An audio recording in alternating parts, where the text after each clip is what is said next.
Halo semuanya. Selamat pagi. Pantun rohani berdasarkan bacaan hari ini. Selasa, 1 Februari 2022. Markus bab 5 ayat 21 sampai 43. Bersama Edlince di Malang. Sama Kisha dari Salatiga.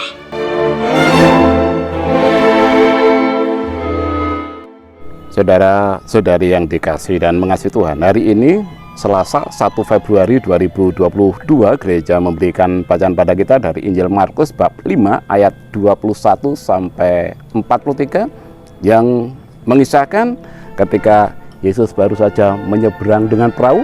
Begitu tiba di daratan, banyak orang berbondong-bondong menemui Yesus. Salah satu yang datang adalah Yairus, adalah seorang kepala rumah ibadat. Begitu sampai di dekat Yesus, langsung tersungkur di depan kaki Yesus, memohon dengan sangat agar datang ke rumahnya, menumpangkan tangannya atas anaknya karena anaknya sakit dan hampir mati. Yesus memenuhi permintaan Yairus dan pergi ke rumah Yairus. Dalam perjalanan, begitu banyak orang di sana, ada seorang perempuan yang sudah 12 tahun mengalami sakit pendarahan, sudah berobat ke berbagai tabib, tidak sembuh, hartanya habis. Dia percaya, asal ku jamah jubahnya, aku pasti sembuh. Dan akhirnya perempuan itu berhasil menjamah jubah Yesus dan akhirnya merasakan kesembuhan. Yesus berhenti, kemudian bertanya, siapa yang memegang jubahku? Perempuan itu takut, langsung datang di depan kaki Yesus dan tersungkur di depan kaki Yesus.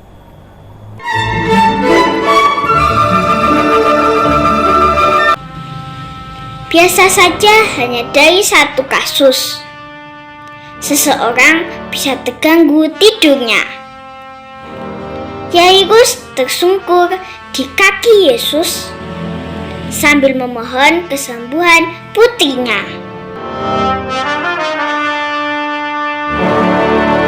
Saudara-saudari yang dikasihi dan mengasihi Tuhan, ada dua sikap yang sama antara Yairus dan perempuan itu tadi. Pertama, imannya yang besar, dan yang kedua, begitu menghormati Yesus ditandai dengan tersungkur di depan kaki Yesus. Setelah itu Yesus berjalan terus, tetapi dalam perjalanan orang-orang keluarga dari Yairus datang memberitahu supaya tidak perlu menyusahkan guru karena anaknya sudah mati. Tapi Yesus mengatakan, jangan takut, percaya saja. Yesus tetap datang ke rumah Yairus dan di sana banyak orang menangis. Yesus mengatakan, jangan menangis, dia hanya tidur, dan Yesus ditertawakan. Tidak boleh ada yang masuk. Yesus masuk bersama orang tuanya dan mengatakan, talita kum. Seketika itu juga anak itu bangun dan minta kepada orang tuanya supaya segera diberi makan. Yang sama adalah anak itu berusia 12 tahun. Perempuan mengalami pendarahan juga 12 tahun. Yang membedakan adalah walau mereka sama-sama mendapat keselamatan karena iman yang besar. Yang pertama, perempuan itu atas usahanya sendiri, sementara anak Yairus karena peran orang tuanya, iman yang besar dari orang tuanya.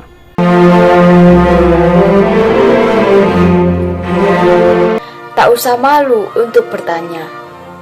Yang penting bisa segera tumbuh. Asal ku jamah saja jubahnya, aku pasti akan sembuh.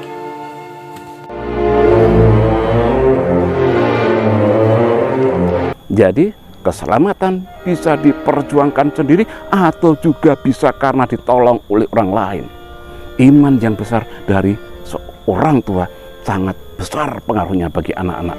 Selama ini, sudahkah kita juga menjadi berkat bagi anggota keluarga kita masing-masing? Juga sudahkah kita menjadi berkat bagi orang-orang yang minta doa kepada kita? Saya belajar dari salah seorang romo di Malang yang selalu mencatat ketika ada orang minta didoakan, karena supaya tidak terlewat. Ketika sudah menjanjikan doa seseorang, sungguh-sungguh didoakan.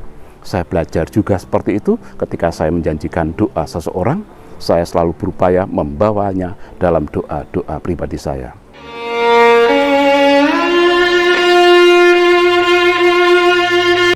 Meja dan kursinya dari kayu jati. Piaranya ialah burung pakit.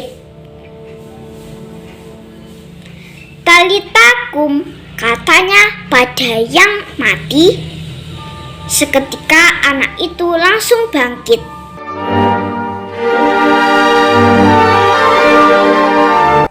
Maka mari kita juga berusaha menjadi berkat bagi anggota keluarga kita masing-masing, menjadi berkat bagi sesama kita sekurang-kurangnya melalui doa-doa yang kita lantunkan dengan penuh iman. Akhirnya di hari istimewa ini saya ingin mengatakan, membuat bakmoy dicampuri jamur, gongsi facoi, semoga semakin makmur. Tuhan memberkati.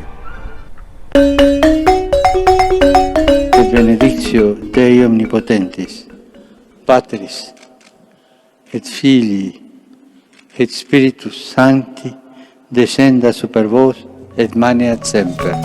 Amen.